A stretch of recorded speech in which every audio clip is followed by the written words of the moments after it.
What's going on, my fellow Kino Lords? So I just got out of a screening for Twisters, which is a film that I honestly didn't really have that much excitement going into, not even that much intrigue, mostly because of the fact that even though I grew up with this film around, I never really watched it all that much. I mean, the most nostalgia that I have with the first movie, Twister, is just always seeing the DVD or VHS lying around all the time. Like, seriously, it doesn't matter which household I was in, at any given household, I would always just see the Twister DVD just lying around.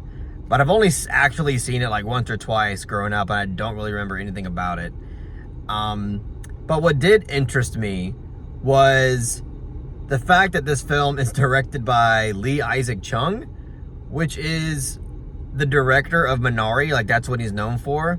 And as someone who really loves Minari, Twisters is like the antithesis of that movie. Like, Minari is a quiet and subtle and slow-paced slice of life drama film. And Twisters, again, is the exact opposite of that. Twisters is just fucking, bonkers action sequences, moments where you have to like suspend your disbelief and just roll with it. And I was just curious to see why he would, go this route. I guess it's kind of like a one for me, one for them kind of situation. A lot of directors have been doing that lately. Like Barry Jenkins is doing it with the Lion King sequel. Amongst the many others that I've already done. It's like the phenomenon lately where they're just doing it like right after their own hit. But yeah, I mean, look, walking out of Twisters, I gotta say this movie was actually pretty damn good. I was surprised at how much I enjoyed it.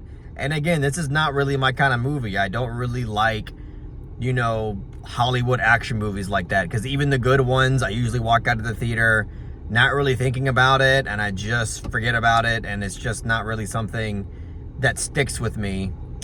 And I don't know, I'm not sure if that's going to be the case with Twisters, but all I know is that as of now, I am impressed with it, because not only does it just deliver what you would want out of a movie called Twisters, like a Hollywood action movie called Twisters, because of the fact that there's just so many just insane action sequences, obviously involving tornadoes.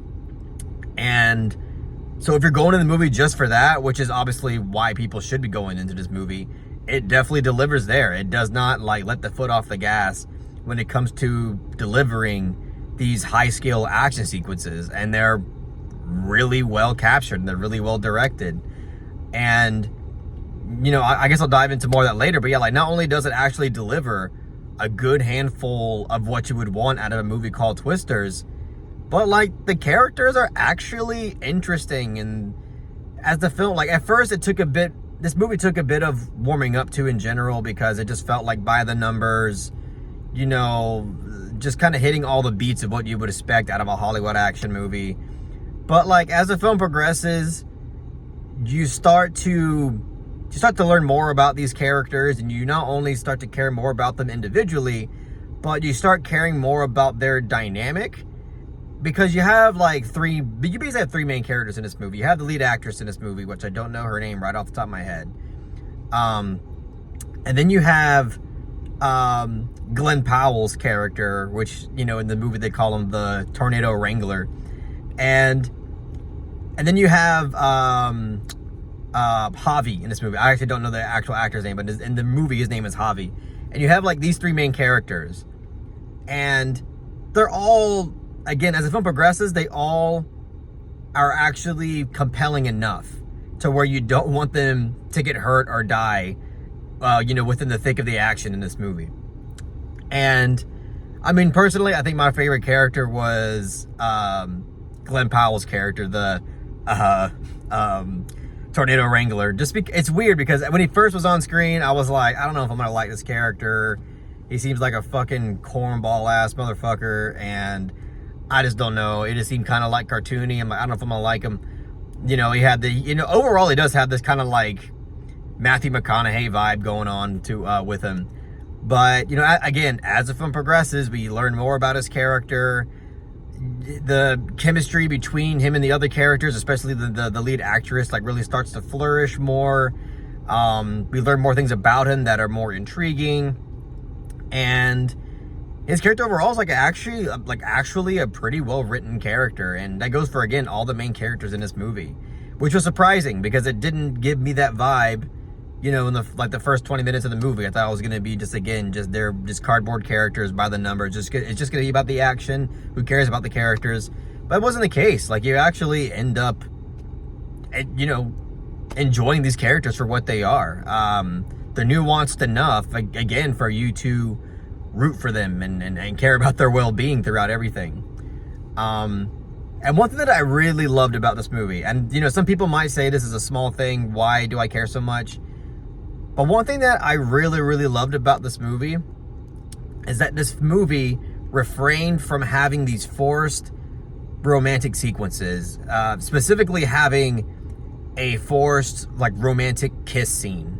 This movie shies away from that, and I love that, because one thing that I really hate when I'm watching a Hollywood movie are these forced kiss sequences. And this movie edges it. There's parts where I'm like, oh fuck, are they gonna do it? But it doesn't. They hold back, and it makes it to where, it doesn't come off this forced, cheesy romance that doesn't need to be there. There's romance technically in the movie, but it's very subtle and implied, and I really enjoyed the fact that they just kind of kept the romantic tension where it was throughout the film. They didn't feel like there needed to be this big sense, this big urgency to relieve it. And I really appreciated that, because I swear to God, Hollywood movies have no chill, and they just let them run wild. And I'm glad that didn't happen in this movie. I think it really does. It doesn't save the movie or anything, but it really does make it. I appreciate this movie more on a deeper level, just because of that one little thing. But yeah, and again, the action sequence in this movie, I can't say it enough, are very well done. Big scale, a lot of tension.